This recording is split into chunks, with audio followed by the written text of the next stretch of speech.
Hallo ihr lieben Bauwurffreunde. Also ich bin jetzt hier gerade mal alleine, weil Gideon da drin schwer am Arbeiten ist. Und zwar ist das jetzt so bei Gideons Badezimmer, dass wir hier das Problem haben, dass natürlich damals nicht auf Dämmung geachtet wurde. Das heißt, wir haben da einen Estrich von 5 cm, den hat Gideon rausgemacht, das habt ihr schon gesehen. So, und jetzt geht es darum, die Bodenplatte da ist direkt darunter. Da ist keine Dämmung zwischen, kein gar nichts. Die haben direkt den Estrich auf die Bodenplatte. Das heißt, die Bodenplatte ist so hoch eingebaut, dass man da gar keine Dämmung aufbringen kann und gar nichts. Und deswegen, da kommt er schon, der Gideon, ist er jetzt dabei, die Bodenplatte rauszuknallen, rauszuschneiden und dann mit dem Vorschlaghammer rauszuhauen. Hier sieht man die Abluft und da sieht man den Gideon mit grauen Haaren. Den haben wir schon öfter gesehen, aber ist so. So, hier pustet es raus. Jetzt kannst du dein Haus aber bald echt ganz abreißen. Es ist schon so, dass bei den Baubros die Beklopptheitsskala ist schon immer recht hoch angesiedelt, ne? Sehe ich eigentlich nicht so. Du bist auch stark gealtert in den letzten Stunden. Wir renovieren jetzt seit 20 Jahren hier. Also du machst jetzt die Bodenplatte raus, oder bist du bescheuert, oder was? Das frage ich mich auch. Das frage ich mich ganz ehrlich auch. Aber ich habe jetzt hier noch mal was anderes. Da hast du ja Stunden und Tage drauf zugebracht. Hier, guck mal. Hier, da. Guck mal, hier. Das sind Altlasten vom Vorgänger. Und jetzt hier, oder was?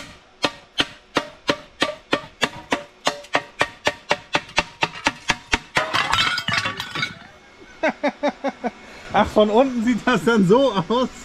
Oh, schön.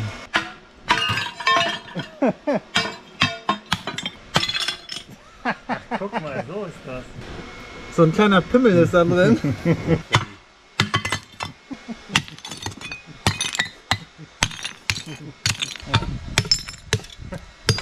Das ist ja auch eklig da, ne? Ist ja interessant, wie du das bei dir dann hattest. Ich brauche schon mit dein Bad neu machen. So viel besser als meins ist deins nämlich auch nicht.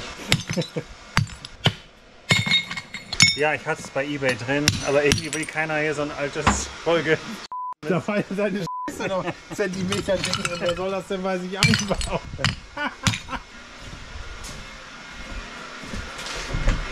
So, hier haben wir schon mal ein Probeschlagen gemacht, weil in der Ecke muss das sowieso anders. Weil wir wollen das Rohr ja ganz an die Wand.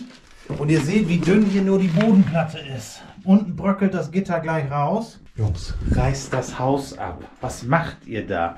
Die Sache ist nur die, der Rest des Hauses ist fertig, renoviert. Und da war ja auch keine Bodenplatte. Jetzt haben wir eine reingebaut. Und wir bauen jetzt hier in dieses kleine 5 Quadratmeter Bad auch noch eine neue Bodenplatte. Die mischen wir dann schön selber. Brauchen wir auch nicht so viel mischen. 1 Kubik oder sowas. Und dann passt das. Hier hatten die damals, ja, habt ihr in den Videos gesehen, das Abwasserrohr, so ein 50er PVC-Rohr oder PE, weiß nicht, was die früher hatten, auf jeden Fall kein HT-Rohr, das war gammeliger. Hatten die hier ein bisschen weggestemmt, damit das dann nicht oben rausguckt aus dem Estrich. Das war halb in der Bodenplatte, halb im Estrich.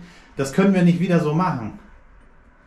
Wir machen die Bodenplatte jetzt 15 cm tiefer, dann kommt dann eine schöne Lage Dämmung, dann können wir darauf die Entwässerung, die Abflüsse legen für das Waschbecken, das neue, für die Badewanne und für den Waschmaschinenanschluss hier. Also 1, 2, 3, die kommen da an den 4. mit dran direkt. Jetzt ist das so, dass das da irgendwie in die Wand weggeht zum Nachbarbad da von mir. Das ist blöd, das will ich nicht. Das soll alles mit an das dicke Rohr. Dann spült das, wenn du dann Hände wäschst, spült das auch gleich nochmal nach, weißt du? Gerade bei dir ist das nicht verkehrt, hat man am Klo ja schon gesehen. So, ja, ich habe jetzt einmal so geschnitten und einmal so. Ah, das ist ja super. Dann können wir ja schon mal abbrechen. Willst du mal zeigen, wie man darauf kloppt? Seid ihr bescheuert?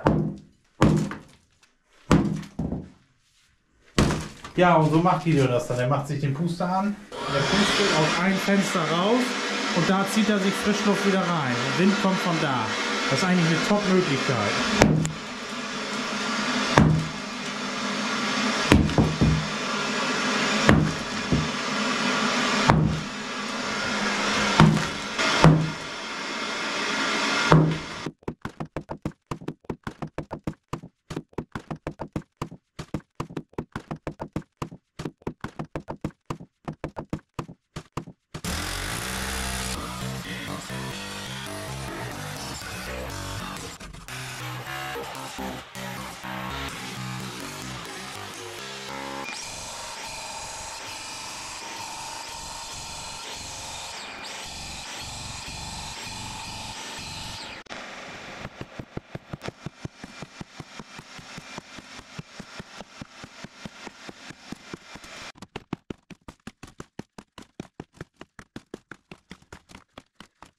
Tja, Leute. Doch ein bisschen anstrengend. Hat gut geklappt. Bodenplatte ist raus. Das mit dem Schneiden hat gut geklappt. Das mit dem Hämmern hat auch gut geklappt. Es ist nur einfach anstrengend. Ja, diese Wand ist auch weg. Hier ist ja das Versorgungskabel. Das kommt natürlich wieder hier zu, ne? Aber, ja. Ich bin mit dem Tagewerk ganz zufrieden. Heute Morgen war ja die Bodenplatte noch komplett drin. Da war ja nur da so ein kleines Loch. Und wir haben auch schon ein paar Anhänger mit dem Schutt der Bodenplatte weggefahren. Das Zimmer sieht jetzt noch kleiner aus, weil es jetzt so hoch ist. Das ist schon deutlich mehr Arbeit gewesen als die Holzböden nebenan. Aber es hat auch geklappt. Aber es hat einen Tag gedauert, ne? In diesem kleinen Raum. Das sind ja nur 6 Quadratmeter oder so. Ja, schön, dass ihr mit dabei wart. Ich hoffe, es hat euch gefallen. Morgen geht es dann weiter. Bis dann. So, wir haben eine neue Anschaffung getätigt. Guckt euch das mal an. Ein schöner Bolzenschneider. Jetzt schneide ich hier die Metallbewehrungsstangen hier, die unter die Mauer gehen, ab. Ja, damit ich das alles so raussammeln kann.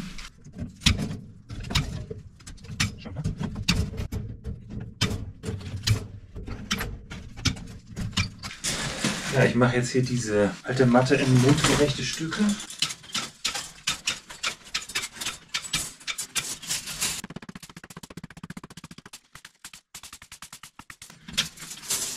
Ja, so kann ich es dann raustragen und fachgerecht entsorgen.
So, jetzt wird hier der letzte Dreck noch zusammengescheffelt.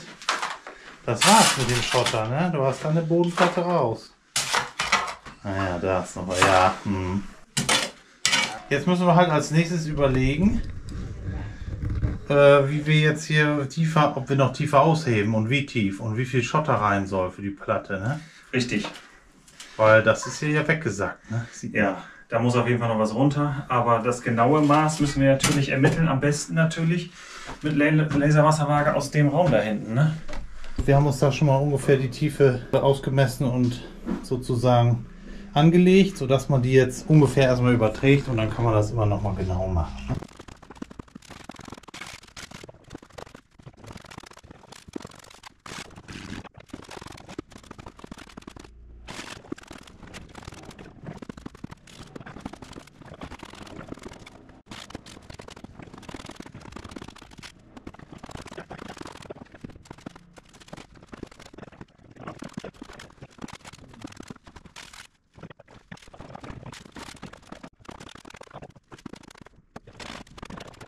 So, jetzt haben wir hier alles rausgegraben. Das ging ja doch ganz gut, weil jetzt keine Steine mehr drin waren.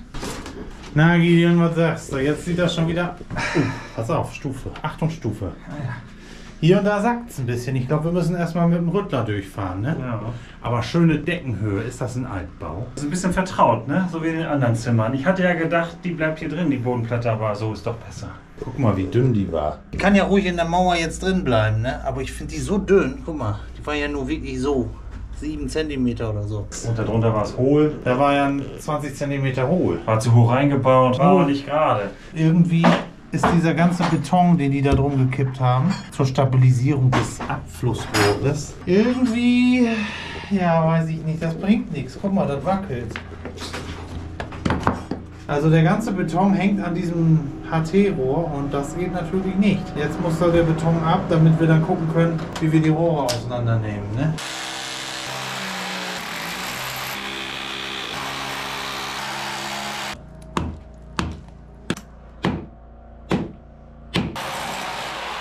Alles andere war so ein Billigbeton und jetzt plötzlich haben sie das Gute rausgeholt, oder was? So, das war schon mal nichts mit hier von wegen wegstemmen. Das dauert zu lange, beziehungsweise geht nicht, beziehungsweise alles wackelt. Jetzt haben wir ihn hier so ein bisschen stabilisiert und jetzt wird er da abgesägt, so weit wie möglich hier, ne?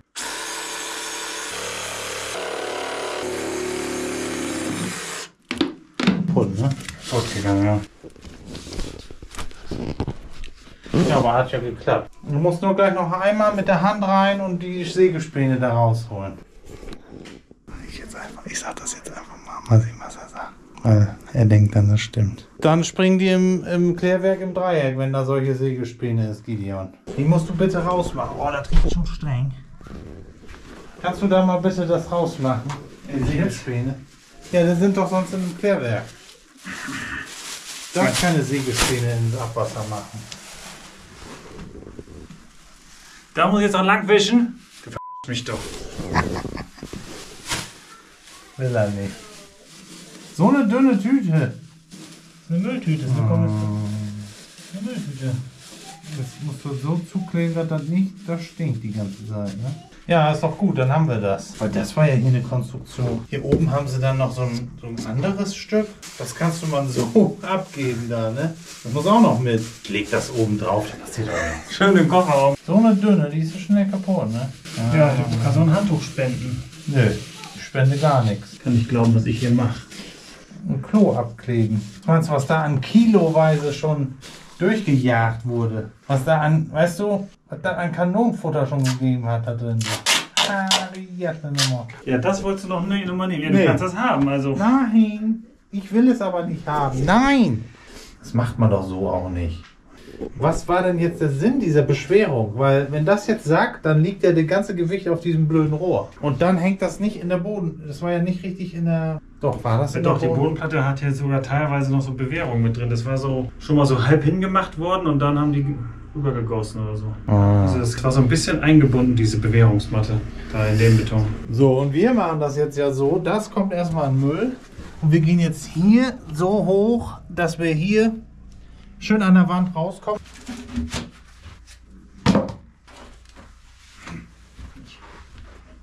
Wieso stinkt das denn hier so? Hast du schon abgesägt? Ja, ich hab schon abgesägt. Wieso hast du wieder was drauf gemacht? Ja, weil es so gestunken hat. Also Gideon hat hier was abgesägt. Bisschen schräg. Sauber machen musst du das. Hast du? Da habe ich meinen Kotbeutel. Mit Messer, du musst mit Messer. Ach, das meinst du? Nee, das habe ich noch nicht. Ja, auch so, ja. Kotbeutel. Doch, ich habe mit der Flex so über die. Also von innen ist keine Kante, ne? Das ist wichtig. Und bleibt die Scheiße da ja hängen. Also das ist unser Kloakenrohr. Herzlich willkommen damit auf unserer Baustelle. So, jetzt müssen wir da einen Doppelmove machen. Du, ich habe von Marley neulich so Dachrinnen gekauft. Die waren dermaßen schweineteuer. Eckige. Weil da schon eckige waren für den Hühnerstall, musste ich dann noch ein paar mehr, und zwar Verbinder. Da musste ich da für so einen Verbinder über 10 Euro bezahlen. Völliger Fail. Dachrinne für einen Hühnerstall, du bist ja wirklich. Ja, also eigentlich ja nicht. Eigentlich ja für das Wasser, die Dachrinne, ne? Ach so. Aber die paar Mal, wie das in Norddeutschland regnet, brauchst du keine Dachrinne machen. Ja. Guck mal aus dem Fenster, du. Da weißt du Bescheid. Hey. So, ich habe jetzt hier was drauf. Soll ich hier auch noch was drauf? So, aufschmatzen. Dann hier so abstreifen, dass man nicht alles an der Handschuhe hat. Und jetzt mache ich hier das drauf. So, jetzt ist natürlich das Problem, dass wir jetzt, sagen wir mal, ziemlich weit rauskommen. Ne? Müssen wir das vielleicht anders machen? Müssen wir erst einen Bogen machen? Man soll das aber nicht, dann kann das da mal hängen bleiben. Ja, okay, dann machen wir jetzt da Bögen dran. Irgendwie muss man ja mal anfangen. Und ich mache immer auf beide Seiten, weil dieses Rohr wird für die nächsten, weiß ich nicht, 50 Jahre, wird das keine Sau mehr zu Gesicht bekommen, hoffentlich. Weil wenn doch, dann ist das, weil das undicht ist.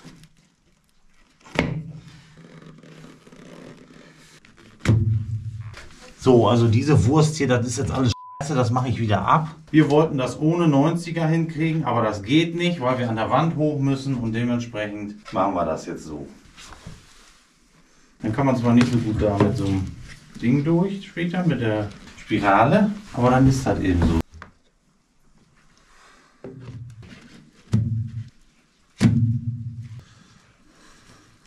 Ah ja, so will das doch was. Müssen wir gucken, ob das von der Höhe passt. Weil da soll ja jetzt der drauf, und wenn der jetzt hier drauf käme, der ist ja relativ tief, guck mal. Der ist der in der Dämmung, das passt. So ist nun das Endergebnis. Wir kamen um den 90er nicht drum rum. Und dann haben wir uns hier mit kleineren Bögen weitergearbeitet. Die Bodenplatte endet dann unterhalb dieses Abzweigs, sodass wir dann hier in der Dämmung die Abwasserleitung für Waschbecken, Badewanne und Waschmaschine anschließen können. Ich habe hier auch Deckel geholt, Muffenstopfen, da kann auch nichts passieren. Macht die man schon mal drauf, dann stinkt es auch nicht mehr, aber vorher die Gummis rausnehmen, sonst kriegst du die Scheiße nachher nicht mehr raus. Ne? Ja. So, und die müssen jetzt, passt jetzt genau hier mit Oberkante. Da ist auch die Dämmung ungefähr zu Ende. Genau. Also genau, dass er dann auch aus der Dämmung rauskommt. Dämmung ist 12 cm, dann noch Estrich, dann muss man das halt hier so mit so ein paar Bögen noch so bauen, dass man dann hier nach hier rauskommt, wo das Klo dann sitzt. So, als nächstes habe ich jetzt hier oben angeschäumt. Das ist sehr wichtig, dass man das nicht vergisst. Der Vorteil ist dann, dass er da so bleibt. Ne? So, dann machen wir jetzt schön Sand drum, damit am Rohr nur Sand liegt und keine Steinchen.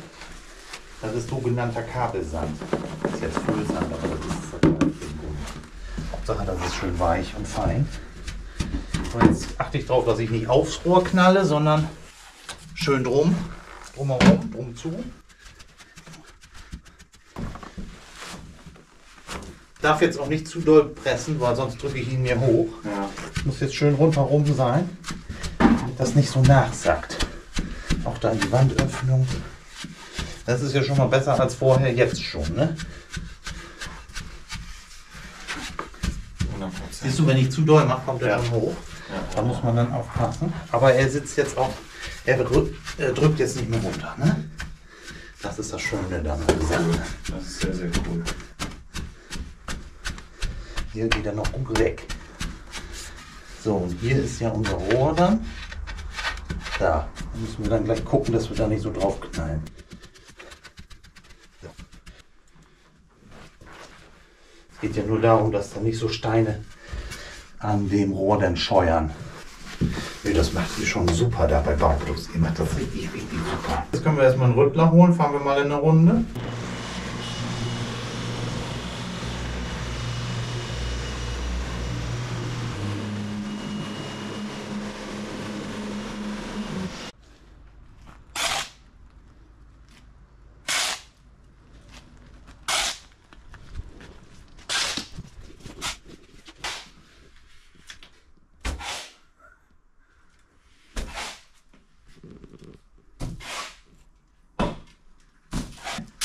Ich glaube, ich kriege was. Naja, kriegst du deine Badewanne geliefert? Ein bisschen zu früh, kannst du mal sagen. Er soll wieder wegfahren. Die passt noch. So passt das noch nicht.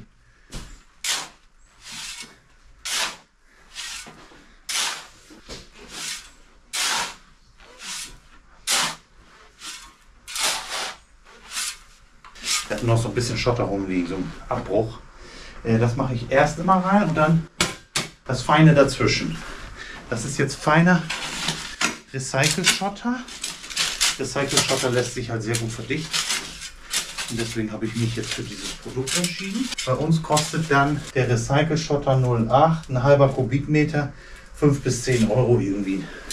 So, dann haben wir 2 Anhänger geholt, wenn wir sowieso Bauschutt weg. Wir haben halt einen kleinen Anhänger jetzt momentan. Und da fährt man lieber zweimal, dann hat man den Scheiß auch gleich weg. Anstatt wenn man so lange jetzt das sammeln muss und dann wird der Anhänger nicht voll. Letztes Mal haben wir es ja mit einem Traktor gemacht. Da passt viel mehr drauf und so viel haben wir dieses Mal ja gar nicht gehabt vom Abbruch her. Deswegen sind wir mit dem Kleinen gefahren, haben zweimal den feinen 08er Schotter mitgebracht.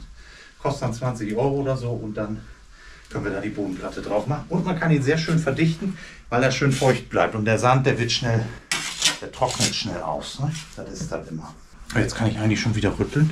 Wir müssen aber mal gerade gucken, weil Gideon, der kriegt irgendwas geliefert. Da bin ich jetzt ja mal gespannt. Da wollen wir da mal gucken. Da muss man zwischendurch auch flexibel sein, dass wir das dann eben mit filmen. So, was kriegst du denn? Kriegst du was geliefert? Ja. Ach, Megabart. Moin. Moin. So, was sagst du dazu? Endlich kommen die Sachen. Ja, es regnet heute, ne? Ja, macht aber nichts. Ist ja für drin, die Sachen. Der Profi fürs Bad, siehst du. Ich bestelle nur Profi-Sachen. Was denkst du denn? Ja, klar. Hochgefahren. Da ist alles drin. Die passt ja gar nicht rein in dein Bad. Ja. Zieh's mal ein bisschen raus, damit ich nicht hier aufstellen kann. Ja. Okay, ich glaube, reicht was. Top. Nicht werfen, dieses kleine Paket. Das ist wichtig. Ja. Denk dran, bitte.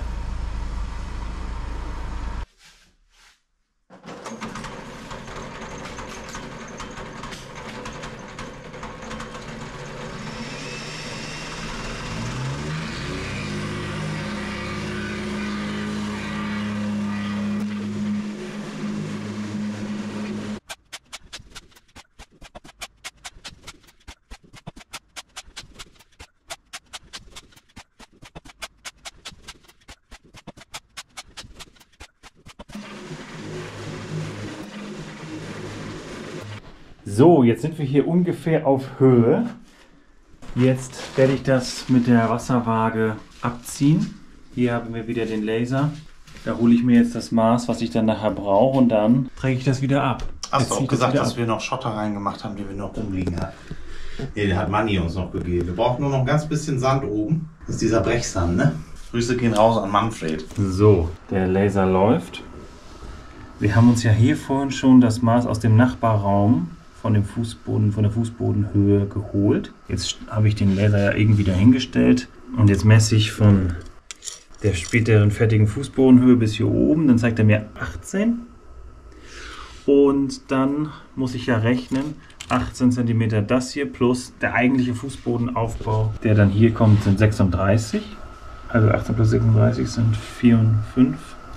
Und jetzt gucke ich mal hier, probehalber 54. Wo komme ich dann da raus? Naja, es ist fast korrekt. Da muss jetzt noch ein Zentimeter hin.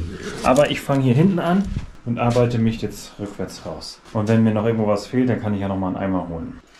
Ah ja, das machst du ja richtig vernünftig, ne? Ja? Versuch's. So wird das doch was. Dann kommt die Folie rein. Ja, da hat ja einer geschrieben. Was hat er geschrieben? Wenn man es nicht kann, sollte man es lassen. Das soll man im Gefühl haben und wir können das aber nicht. Als Estrichleger könnte er das. Ja. Da kann ich nur zu sagen, die Herausforderung ist ja eher, dass man das eigentlich nicht kann, noch nicht kann und trotzdem gut hinkriegt. Das ist doch das, dann ist man doch gut, oder nicht, Gideon? Ja, Deswegen also, bist du ja auch gut. ich will die gar nicht haten, die Estrichleger. Das ist ja auch cool, wenn man das im Gefühl hat. Aber dazu brauchst du halt lange Berufserfahrung. Und ich will doch nicht hier 10 Jahre lang Estrich legen, bis ich dann mein Haus mal renovieren kann.